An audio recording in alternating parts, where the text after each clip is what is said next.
ಯಾರು ಇಲ್ಲ, ಯಾರು ಇಲ್ಲ. ಮುಂದಿನ ಬೆಂಚಲ್ಲಿ ಒಬ್ರು ಯಾರು ನೋಡಿ ಖಾಲಿ ಖಾಲಿ. ಈಗ ಆ ಪೊಲೀಸ್ ಡಿಪಾರ್ಟ್ಮೆಂಟ್ ಅವ್ರು ಮಾತ್ರ ಬಂದ್ರು, ಪೊಲೀಸ್ ಅವ್ರು ಮಾತ್ರ ಬಂದಿದ್ದಾರೆ ಈಗ.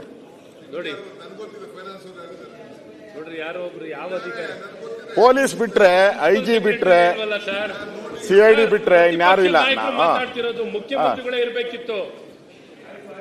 ದಯವಿಟ್ಟು ಸರಿ ಕರ್ಸಿ, ಒಂದು ಆದೇಶ ಮಾಡಿ, ಅಟ್ಲೀಸ್ಟ್ 10 ನಿಮಿಷದಲ್ಲಿ ಅದು ಬರ್ಲಿ.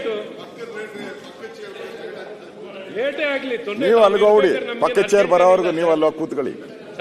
ಉಪಸಭಾಪತಿ, ಸಭಾಧ್ಯಕ್ಷರೇ, ಮುಖ್ಯಮಂತ್ರಿಗಳಿಲ್ಲ, ಹಾಗೇನ ಇದ್ರ ಕೂತ್ಕೊಂಬೋದಾಯ್ತು. ಅಧ್ಯಕ್ಷರು ಇಲ್ದಾಗ ಉಪಾಧ್ಯಕ್ಷರು ಕೂತ್ಕೊಬೇಕು. ಉತ್ತರ ಕೊಡ್ತಾರೆ ಕೊಡೋದಲ್ಲ, ಅವ್ರು ಇಲ್ವಲ್ಲ, ಕರ್ಸಿ.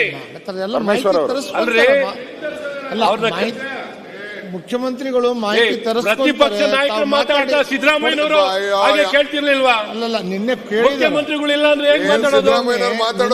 ಈಗ ಅವ್ರ ಮೇಲೆ ಆಪಾದನೆ ಇರೋದು ಅಲ್ಲ, ನಿನ್ನೆ ಡಿಟೇಲ್ ಮುಖ್ಯಮಂತ್ರಿಗಳಾಗಿರೋದು ಗಮನಿಸದ ಕಾರಣ ಈ ಹಗರಣ ಆಗಿರುವಂತದ್ದು ಮುಖ್ಯಮಂತ್ರಿಗಳ ಮೇಲೆನೆ ನೇರ ಆಪಾದನೆ ಇರೋದು, ಆರ್ಥಿಕ ಇಲಾಖೆ ಮೇಲೆ ಇರೋದು ಆಪಾದನೆ.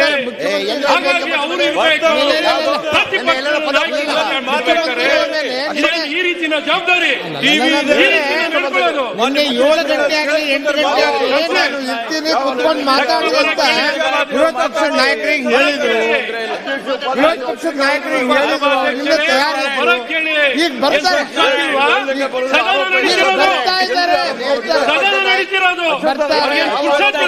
ಪ್ರಾರಂಭ ಮಾಡ್ರಿ, ಪ್ರಾರಂಭ ಮಾಡ್ರಿ, ವಿರೋಧ ಪಕ್ಷದ ನಾಯಕರೇ ಪ್ರಾರಂಭ ಮಾಡ್ರಿ, ಬರ್ತಾರೆ.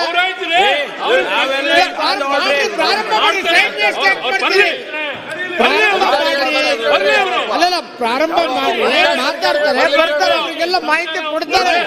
ಏನ್ ಮಾತಾಡಿದಾರೆ ಅಂತ ಎಲ್ಲ ಮಾಹಿತಿಯನ್ನು ಕೊಡಿಸ್ತಾರೆ. ಅದಕ್ಕೆ ಪಕ್ಷದ ನಾಯಕರೇ ಪ್ರಾರಂಭ ಮಾಡಿ, ಮಾಡ್ತೀರಿ.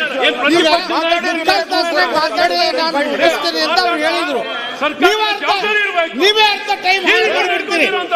ನೀವು ಕೂತ್ಕೊಳ್ರಿ, ನೀವು ಕೂತ್ಕೊಳ್ರಿ, ಕೂತ್ಕೊಳ್ರಿ, ಮಾತಾಡ್ತಾರೆ. ನೀವು ಕೂತ್ಕೊಳ್ರಿ, ನೀವು ಕೂತ್ಕೊಳ್ರಿ, ನೀವು ಬರಕ್ಕಾಗಲ್ಲ, ನೀವು ಕೂತ್ಕೊಳ್ರಿ, ಮಾತಾಡಕ್ ಬಿಡ್ರಿ.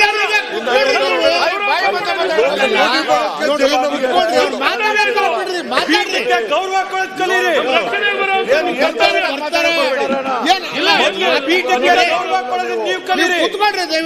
ಸೀನಿಯರ್